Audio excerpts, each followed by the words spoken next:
Hola a todos, vamos a ver en este vídeo un problema muy común de movimiento orbital de un satélite en torno a una masa que le genera una fuerza gravitatoria.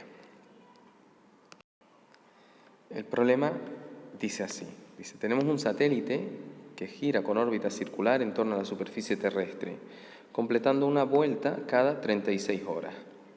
Es decir, su periodo de revolución, el tiempo que tarda en girar una vuelta completa es de 36 horas. Y pregunta, radio orbital y altura sobre la superficie terrestre en la que se encuentra el satélite, cuál es la velocidad orbital y cuál debería ser el radio orbital para que el periodo del movimiento sea el doble.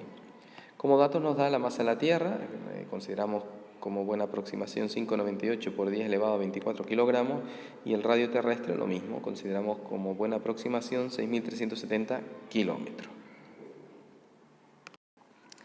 En todos estos problemas de movimiento orbital de un cuerpo que gira, un satélite que gira en torno a un planeta, ya sea natural o artificial, o un planeta que gira en torno al Sol, o en otros problemas similares de cuerpos que orbitan en torno a uno central que ejerce una fuerza gravitatoria, las herramientas a utilizar van a ser siempre las mismas. Por un lado, la ley de gravitación universal, que nos dice que la fuerza gravitatoria de atracción entre dos cuerpos viene dada por esta expresión, que es proporcional a las masas de ambos cuerpos e inversamente proporcional al cuadrado de las distancias que las separa, y la constante proporcionalidad sería la constante de gravitación universal, 6,67 por 10 a la menos 11, y un vector unitario que nos determina la dirección y el sentido. La dirección y el sentido pues siempre es en la dirección que une ambos cuerpos, y el sentido de la fuerza siempre es atractivo.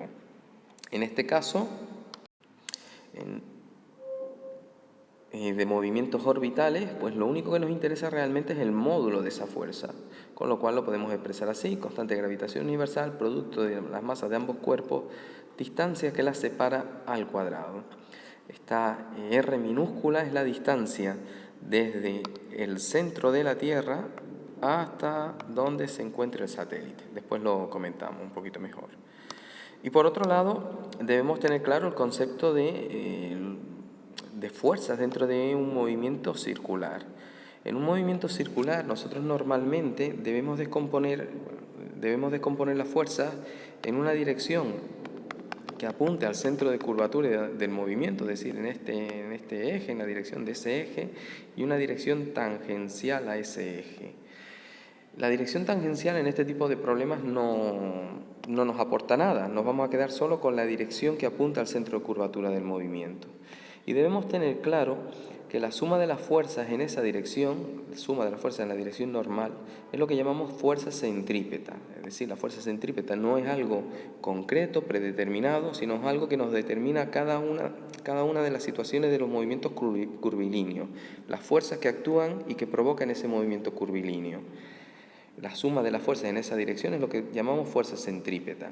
Y esa fuerza centrípeta siempre es igual al producto de la masa por la aceleración normal del cuerpo, es decir, la aceleración que mide la rapidez con la que cambia la dirección de la velocidad. Recordamos que en un movimiento curvilíneo, el módulo de esa aceleración normal es igual a la velocidad del móvil al cuadrado partido por el radio de curvatura. En concreto, si la trayectoria del sistema es una circunferencia, el radio de curvatura lo podemos llamar R, aunque en nuestro caso lo estamos llamando R minúscula. Bien, teniendo eso claro, vamos a empezar a resolver el problema. Volvemos a leer el enunciado, nos dice que tenemos un satélite girando y que completa una vuelta cada 36 horas, y me pide el primer apartado, el radio orbital y la altura sobre la superficie a la que se encuentra el satélite. Miramos qué fuerzas actúan sobre el satélite, y la única fuerza que actúa es la gravitatoria. He dibujado el satélite en dos situaciones y la fuerza gravitatoria siempre apunta hacia el centro de la masa que la crea, que es la Tierra en este caso. ¿Vale? Entonces, en la dirección que une la Tierra con el satélite, en esta dirección que me va apuntando la flecha, evidentemente la dibujo en el satélite porque estoy calculando o estudiando las fuerzas que actúan sobre el satélite y apuntando hacia el centro de la Tierra. Cuando el satélite cambia de posición, la fuerza va cambiando de dirección también y va apuntando siempre al centro de la Tierra. Por eso la fuerza gravitatoria es una fuerza central. El valor de la fuerza gravitatoria, lo hemos expresado antes, es constante de gravitación universal, masa de la Tierra, es la m mayúscula, masa del satélite, es la m minúscula, distancia al cuadrado, es esta r minúscula al cuadrado. Y como hemos visto, es un movimiento circular y por tanto la suma de la fuerza en la dirección normal tiene que ser igual a la masa del satélite, del sistema que está orbitando, ¿vale?, por la velocidad que tenga al cuadrado partido por el radio de ese movimiento. En nuestro caso, en nuestro ejemplo, la única fuerza que actúa en la dirección que apunta al centro de curvatura, y de hecho la única fuerza que actúa sobre el satélite, es la fuerza gravitatoria. Y por tanto, fuerza gravitatoria y suma de la fuerza en la dirección normal tienen que ser lo mismo. Es decir, que fuerza gravitatoria y fuerza centrípeta tienen que ser lo mismo. Y por tanto podemos igualar lo que valen ambas expresiones. Y tendríamos esto: la constante de gravitación universal por el producto de las masas dividido entre la distancia al cuadrado es igual a la masa por la velocidad al cuadrado partido por el radio. En cualquier problema de un sistema orbitando en los que me relacionen altura, periodos, velocidades orbitales, el punto de partida va a ser siempre el mismo, igualar la fuerza gravitatoria a la fuerza centrípeta. Y a partir de aquí, a partir de esta situación, nosotros analizamos qué datos me da el enunciado, qué es lo que me está pidiendo el enunciado y empezamos a resolver en función de lo que necesitemos. Vamos a verlo. Bueno, lo primero que podemos observar es que tenemos esta masa aquí multiplicando y la masa del satélite y ahí también, y es una igualdad, no hay sumando ni nada, por tanto se pueden simplificar ambas masas. Y lo mismo con una distancia de aquí y una distancia al cuadrado aquí, con lo cual me queda que la velocidad al cuadrado es igual a la constante de gravitación universal por la masa de la Tierra dividido entre el radio de curvatura del movimiento. ¿Qué es el radio orbital? Si analizamos la expresión a la que hemos llegado, esta de aquí, y vemos el enunciado, los datos que me dan y lo que me están pidiendo, vemos que la velocidad orbital, de momento en este primer apartado, ni me la están dando ni me la están pidiendo, y tengo el radio de la órbita, que bueno, sí es lo que me pide el enunciado. Aparte tenemos la constante de gravitación universal y la masa de la Tierra, que son datos. Pero claro, tenemos dos incógnitas y una ecuación, con lo cual de alguna forma tengo que conseguir poner alguna de estas dos incógnitas en función de datos que sí me da el enunciado. ¿Cómo lo vamos a hacer? Bueno, pues lo vamos a hacer de manera muy sencilla. El movimiento de un satélite en una órbita o el de un planeta en torno al Sol, en general, de manera muy general, lo podemos aproximar a movimientos circulares uniformes, es decir, podemos considerar que son movimientos en torno a órbitas aproximadamente circulares y con velocidad constante. Y si hacemos esa consideración de que la velocidad es constante, la velocidad la podemos calcular o la podemos obtener dividiendo el espacio recorrido en una circunferencia, o lo que es lo mismo, la longitud de esta circunferencia de la órbita, entre el tiempo que tarda en dar esa vuelta completa. El espacio recorrido a lo largo de una circunferencia es 2pi por r, la longitud de una circunferencia, y el tiempo que tarda en dar una vuelta es el periodo. Si yo pongo que la velocidad es igual a 2pi por el radio orbital entre el periodo y lo sustituyo en esta ecuación de aquí, obtengo o llegamos a esta otra expresión. Tendría 2pi por el radio orbital entre el periodo al cuadrado por la constante de gravitación universal por la masa dividido entre el radio orbital. Y en esta otra ecuación, otra ecuación a la que hemos llegado, ya la única incógnita es el radio orbital, que lo tenemos aquí y aquí también. Porque el periodo que nos aparece nuevo es conocido. El enunciado me dice que el periodo es de 36 horas. pues ya lo que nos quedaría sería despejar ese radio orbital. Bueno, lo despejamos. Aquí lo he despejado pues de manera un poquito rápida, pero vamos, la idea es la siguiente. Lo comento brevemente. Está el radio orbital aquí dividiendo y aquí lo tengo elevado al cuadrado. Bueno, pues lo que voy a hacer es pasarlo hacia este otro lado multiplicando y radio por radio al cuadrado, radio al cubo. Y voy a pasar todo lo demás a la derecha de la ecuación. La constante de gravitación universal, que la tenemos aquí, la masa de la Tierra, nos va quedando en este lado. El periodo que está dividiendo al cuadrado en el lado izquierdo de la ecuación lo podemos pasar hacia el lado derecho y nos quedaría multiplicando. Y después tengo 2 al cuadrado, que es 4, en el lado izquierdo de la ecuación. Multiplicándolo pasaríamos dividiendo hacia el otro lado, 4, y con pi al cuadrado exactamente lo mismo. Por tanto, radio orbital al cubo igual a constante de gravitación universal por la masa de la Tierra por periodo al cuadrado partido por 4pi cuadrado. Y quitamos este cubo, pues haciendo raíz cúbica en los dos lados de la ecuación, llegaríamos a esta expresión final. Ecuación que yo creo que bajo ningún concepto debemos aprendernos de memoria, porque es relativamente compleja y es muy fácil de deducir, aunque siempre el radio orbital se va a poder expresar en función del periodo según esta ecuación. Pero repito que no creo que merezca la pena utilizar la memoria para memorizarla. Nos queda sustituir. Sustituimos cada uno de los valores. Expresamos todo en unidades del sistema internacional para que el resultado también salga en unidades del sistema internacional. La constante de gravitación universal, 667 por 10 a la menos 11. La masa de la Tierra, 598 por 10 elevado a 24.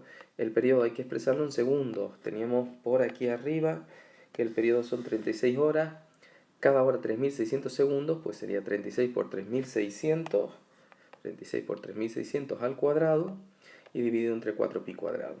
Operamos con cuidado y obtenemos el resultado final, que en este caso es de unos 55.363.783,5 metros. Hay que intentar expresar los resultados en unidades que me permitan entender rápidamente el resultado. Entonces, bueno, hablar de 55 millones de metros es un poco complejo para entenderlo. Si lo expresamos en kilómetros, un poquito más sencillo. Dividimos entre 1000 y ponemos que son aproximadamente 55.364 kilómetros. Vamos a la segunda parte del ejercicio. En esta segunda parte, ahora me preguntan altura sobre la superficie terrestre a la que se encuentra el satélite. Bien, nosotros hemos calculado el radio orbital, que es todo esto. Y el radio orbital lo podemos expresar como la suma de la altura sobre la superficie terrestre más el radio de la Tierra. Aquí lo tenemos. Radio orbital, suma de radio terrestre más altura sobre la superficie terrestre. Esto es lo que me pide el enunciado. Podemos despejar y sustituir y hallamos la altura sobre la superficie terrestre, que en este caso sería aproximadamente 48.994 kilómetros. Hemos tenido en cuenta pues que el radio de la Tierra es 6.370 kilómetros. Y aquí tendríamos, bueno, la solución de todo el ejercicio. Vamos al apartado B. En el apartado B me piden la velocidad orbital. Esta es la misma demostración de antes, ya dije que el punto de partida siempre puede ser el mismo, no es necesario repetirlo evidentemente, y llegamos a esta expresión anteriormente, velocidad al cuadrado igual a constante de gravitación universal, masa de la Tierra partido por radio orbital. Y como ya el radio orbital lo conocemos, aquí solo tenemos una incógnita que es la velocidad orbital. Despejamos, sustituimos y obtenemos que la velocidad orbital es 2.684,11 metros por segundo, partido segundo.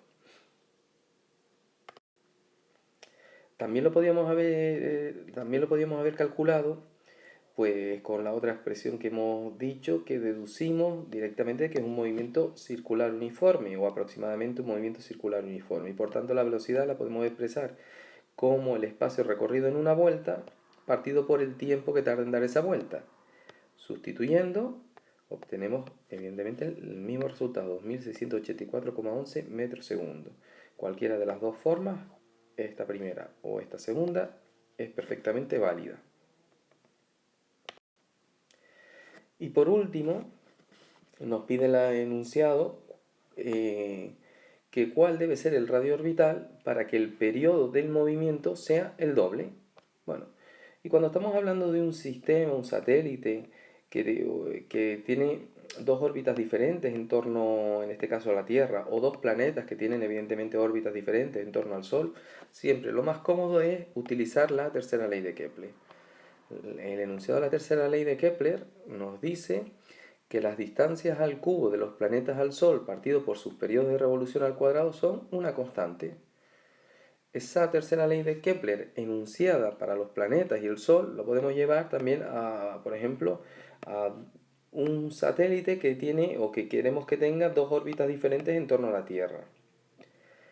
Y por tanto, en la distancia al cubo de la segunda órbita partido por el periodo al cuadrado de esta segunda órbita tiene que ser igual a la distancia al cubo de la primera órbita partido por el periodo al cuadrado de la primera órbita. Despejamos y la distancia al cubo de esta segunda órbita, pues pasamos este periodo al cuadrado de aquí hacia la derecha, pasaría multiplicando en cruz, y nos quedaría radio orbital de la primera órbita al cubo, periodo de la segunda órbita al cuadrado, periodo de la primera órbita al cuadrado.